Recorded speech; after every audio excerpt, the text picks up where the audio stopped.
नमस्ते प्रणाम दोस्तों। हम आपकी देवरानी जेठानी अपने यूट्यूब चैनल में आप सभी का स्वागत करती हूँ। हम लोग जा रहे हैं एक धान लगवही गीत सुनाने आप लोगों को। जो धान बैठाती हैं औरतें तो गाना गाती हैं, वही वाला गीत है।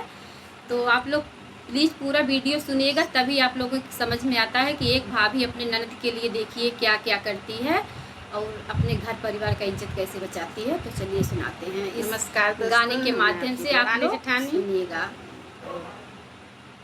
देवरानी जेठानी चैनल को जरूर आप लोग सब्सक्राइब करिए, एक बार सर्च में जरूर लाइए, सपोर्ट और करते रहिए आप लोग अपना आशीर्वाद दीजिए, दुलार दीजिए और कमेंट में बताइएगा कि कैसा है। मैं तो से पूछे लहुरी ना नदिया हो ना, नदी कहाँ पर गिरी तोर झूलनिया हो ना, नदी कहाँ पर गिरी तोर झूलनिया हो ना।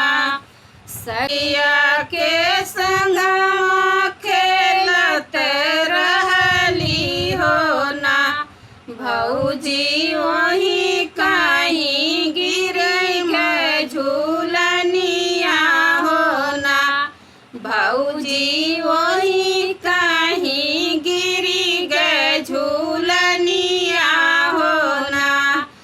मैं तो से पूछी ललूरी ना नदिया हो ना, नदी कहे तोहरा मुँह पियराइल हो ना, नदी कहे तोहरा मुँह पियराइल हो ना। मैया रसोईया भौजी पिसली हरदिया हो ना, भौजी यही गुना मुँह पियराइल हो ना, भौजी यही गुना मुँह पियराइल हो ना।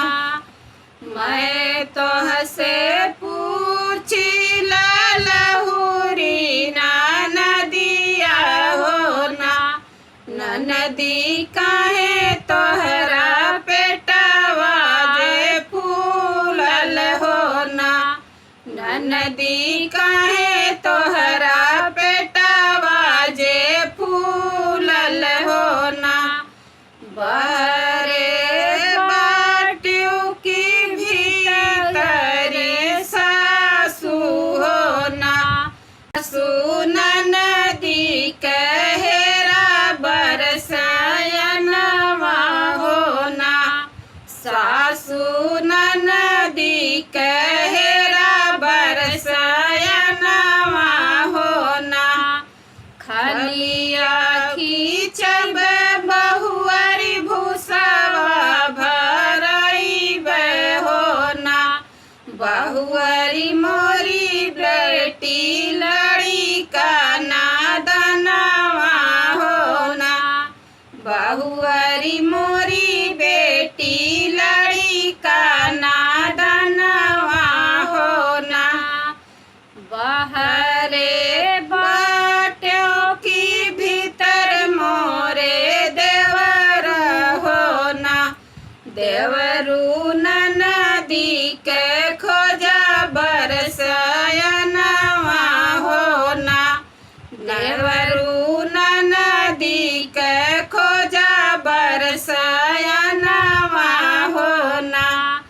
खलिया खींचब भौजी भूसवा भरइब हो ना, भौजी मोरी बहिनी लड़ी का नादनवा हो ना, भौजी मोरी बहिनी लड़ी का नादनवा हो ना।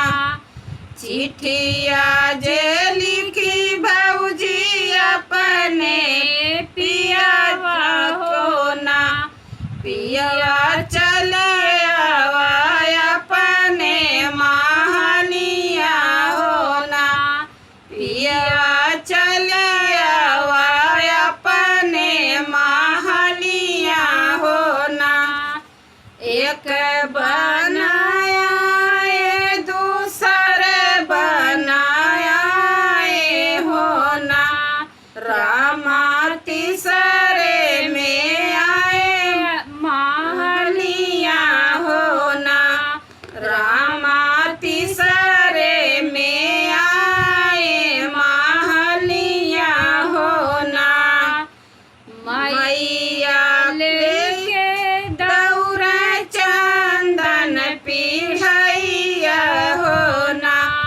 रामा बहिनी जय गंगा जल पनिया होना।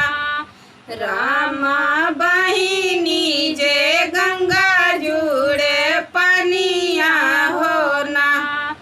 मोरे पीछवरमा तुम पंडित भैया होना।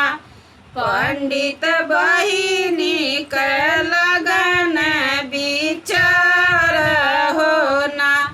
पंडित बहिनी के लगन विचार होना। आजू एकादशिया बिहान दुआदशिया होना। रामा तेरसी के पड़ी गए साइतिया होना। रामा तेरसी के पड़ी गए साइतिया होना। बहरे बाटू की भीतरी मैया होना। मैया बहिनी जे जही है ससुरमा होना। मैया बहिनी जे जही है ससुरवा होना। हो बरतिया बगियावा में पहुँच होना। रामा नदी के मुड़वा धामा के होना। रामा नदी के मुड़वा धामा के होना। जब हो बरतिया दुआरवा पे पहुँच होना। रामा नदी के पेटवा पिराइल होना। रामा नदी के पेटवा पिराइल होना। हो जब दुल्हे रामा बड़ुआ में बैठे होना। रामा नदी के भाई नंद लाल होना। रामा नदी के भाई नंद लाल होना। रूमाल धई के हंसब बजनिया होना। रामा बियाह बजाई की बधैया होना। रामा बियाह बजाई की बधैया होना। मुहावा रूमाल धई के हंसन दुल्हवा होना। रामा तीन मुड़े भाई न बियाहवा होना। रामा तीन मुहे भाई न बियाहवा होना।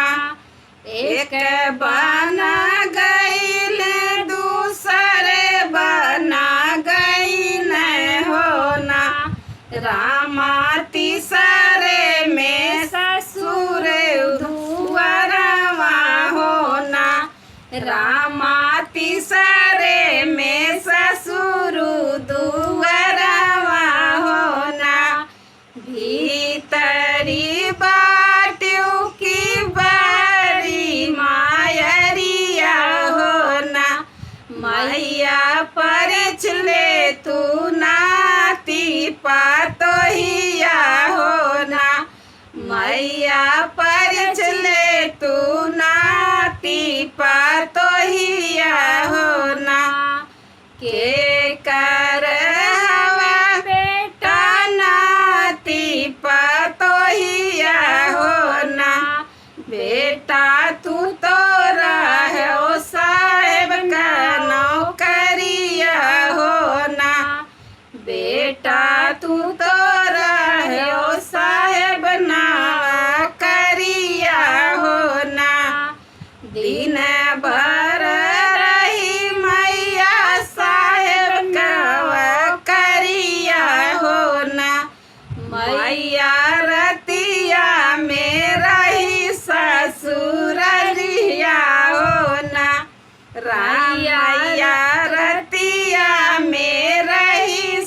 ससुर लिया हो ना।